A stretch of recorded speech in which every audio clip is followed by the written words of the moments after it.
सल्लल्लाहु अलैहि वसल्लम ईद पढ़ने जा रहे हैं, रास्ते के अंदर एक यतीम बिलखता बच्चा देखा। हुजूर रुक गए, सर पे शफकत का हाथ रखा, पूछा बेटे आज ईद का दिन है, तुम रो रहे हो? कहा मेरा बाप फला गजवे में शहीद हो गया, मेरी माँ का साया भी सर पे नहीं, भरी दुनिया में यहाँ मेरा कोई नहीं है। दीवार के साथ लग के बिलक रहा है। ईदगाह में इंतजार हो रहा है, हजारों लोग मुंतजर है। आका करीम ने दिल जोई यतीम को, यतीम की दिल जोई को इतना मुकद्दम समझा कि उसको लेके वापस घर आए और आके कहा कि इसको लिबास दिया जाए, इसको खाना खिलाया जाए। और उसको जैसा हसनैन करीमैन को लिबास दिया गया था ऐसा उस बच्चे को पहनाया गया, खाना खिलाया गया। हुजूर ने एहसास महरूमी दूर करने के लिए मजीद उसके सर पे शफकत भरा हाथ रखा और मुस्कुराते हुए फरमाया, क्या बेटा तू इस बात को पसंद नहीं करता कि मोहम्मद तेरा बाप लगे, आयशा तेरी माँ लगे और फातिमा तेरी बाजी लगे? उसने कहा ये रिश्ते मिल जाएं तो और क्या चाहिए। कहा आज के बाद ये तेरे रिश्ते ठहरे। एक उंगली से हसनैन को लगाया है, एक उंगली से वो यतीम बच्चा है। हुजूर ईदगाह की तरफ बढ़ रहे हैं और भी बच्चे अपने माँ बाप के साथ जा रहे हैं।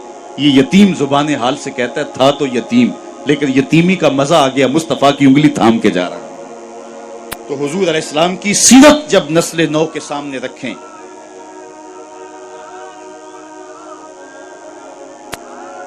आज सिसकती इंसानियत की बात होती है तो आज दुनिया इसकी बात करती है।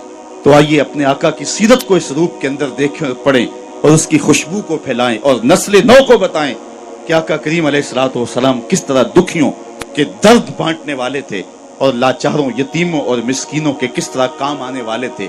समालुल यतामा इस्मतुल लिल अरामल, बेवाओं के आसरे थे और गरीब हो के, यतीम हो के यतीम परवर थे। ये 9 साल की उम्र है हुजूर की, उस वक्त कहा जा रहा है हुजूर के लिए सिमालुल यतामा, यतीमों का सहारा और आसरा है। तो आका करीम अलैहिस्सलाम ने हमें सीरत के जो रुख दिए, सीरत के जो अंदाज सिखाए, यार हुजूर के तो मोजज़ात भी हम देखें तो वहां भी सीरत निखरती हुई दिखाई देती है। मेरी बात अगर तूल ना पकड़े तो मुझे अबू हुरैरा याद आ रहे हैं रज़ी अल्लाह ताला अन्हु। फरमाते हैं कि एक दिन हाल ये हुआ कि पेट में कुछ भी नहीं था। कई कई दिन गुजर जाते सुफ़ा के चबूतरे पे बैठने वाले लोगों के कि उनको खाने के लिए पीने के लिए कुछ मुयस्सर ना आता। कहते हैं मैं मस्जिद नबवी के ऐसे जाविये पे आके बैठ गया जहां लोगों का गुजर होता था। आरज़ू ये थी कोई गुजरता हुआ शख्स मेरे चेहरे को पढ़ ले और मेरे मन में उतर जाए। हस्ती पलकों के नीचे गम भी पलते हैं मगर कौन देखता है इतनी गहराई में। हजरत अबू हुरैरा फरमाते हैं भूख से नडाल था, कब्र सीधी नहीं हो रही थी और सवाल करना मेरी गैरत के मुनाफी था। मेरा ख्याल था कि कोई गुजरता हुआ मेरे हालात से आगाह हो जाएगा। खैर लोग गुजरते गए, मैंने कहा कोई बात करनी चाहिए। हजरत उमर रज़ी अल्लाह ताला अन्हु आए, मैंने उनसे कुरान मजीद की कोई आयत पूछी, उन्होंने आयत बताई और आगे बढ़ गए। शायद वो जल्दी में थे और जो मेरा मसला था वो मालूम ना हो सका उन्हें। फिर मैं मुंतज़िर रहा। हजरत सिद्दीक़ अकबर आए रज़ी अल्लाह ताला अन्हु, मैंने उनसे कोई मसला शरी पूछ लिया, उन्होंने भी मसला बताया और आगे बढ़ गए। मैंने सोचा मेरा मसला तो वहीं रह गया। कहते हैं अब मैं परेशान था कि एक जानिब से रोशनी उठी और दिलो कल्बो निगाह का मुर्शिद अव्वलीन आ गया। हुजूर तशरीफ ले आए तो मैंने हुजूर से भी कोई मसला ही पूछा। हुजूर ने मेरी जानिब गौर से देखा और फिर मुस्करा के बोले अबू हुरैरा भूख लगी हुई है? जिसकी तस्की से रोते हुए हंस पड़े उस तबस्सुम की आदत पे लाखों सलाम। कहा अबू हुरैरा भूख लगी हुई है?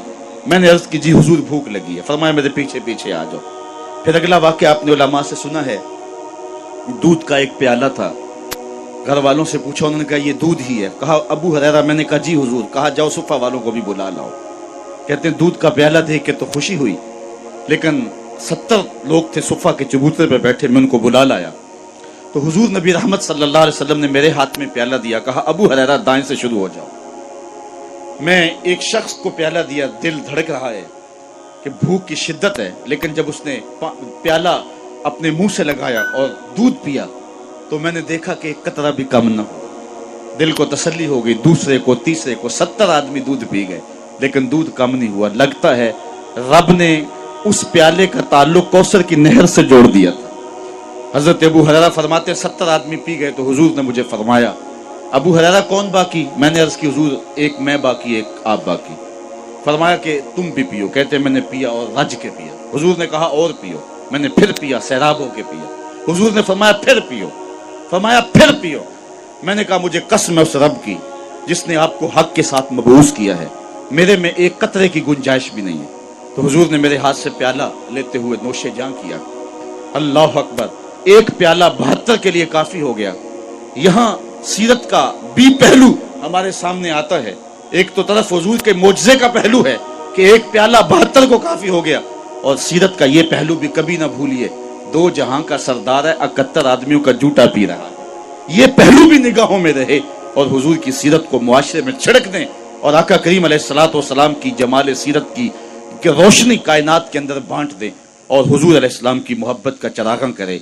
इकबाल कहता है, अगर तुम चाहते हो कि हुजूर अलैहिस्सलाम का प्यार नई नस्ल के अंदर मुंतकिल किया जाए तो फिर ये काम तुम्हें करने पड़ेंगे कि उनको कसरत से दुरूद पढ़ने की तरगीब दी जाएगी, हुजूर के हुस्न व जमाल का तज़किरा सुनाया जाएगा और हुजूर की सीरत की खुशबू उन तक पहुंचाई जाएगी। और मैं कहता हूँ हुजूर के मनाकब और फजाइल की कहानी उन तक पहुंचाई जाएगी, रखी जाएगी, और अज़मत मुस्तफ़ा के कसीदे उनके सामने रखे जाएंगे। ये महाफ़िल नात और ये मजालिस नूर और ये महाफ़िल मीलाद नई नस्ल के अंदर जो है वो हुब्बे रसूल को दाखिल करने का ज़ूद असर ज़रिया है। और इनके नताइज अगर हम हासिल कर पाएँ और इनको हम मुअस्सर अंदाज से मुनक़िद करें और हमारी महफ़िल के अंदर जो कुछ चीज़ें शामिल हो गई हैं जो इसकी रूह को मसक कर रही हैं उनको दूर फेंकें और फिर इससे ज़ूद असर नताइज हासिल करके हुब्बे रसूल के चरागां नई नस्ल के अंदर किया जा सकता है। और ये बात आपको बताऊं कि उम्मत की वहदत की अलामत ही मोहब्बत रसूल है। और कायनात के अंदर अगर रोशनी और उजाले चाहते हो, इकबाल ने सारा फलसफा इसे एक शेर में निचोड़ दिया है कि मोहम्मद से वफा तूने तो हम तेरे हैं, ये जहां चीज है क्या लौहो कलम तेरे हैं। फिर लौ भी तेरे हाथ में रख देंगे, कलम भी तेरे हाथ में रख देंगे, फिर खुदा बंदे से खुद पूछेगा बता तेरी रजा क्या है। तो अपनी तकदीर का फैसला खुद ही लिख लेना, क्योंकि कलम भी तेरे हाथ में होगा और लौह भी तेरे ही हाथ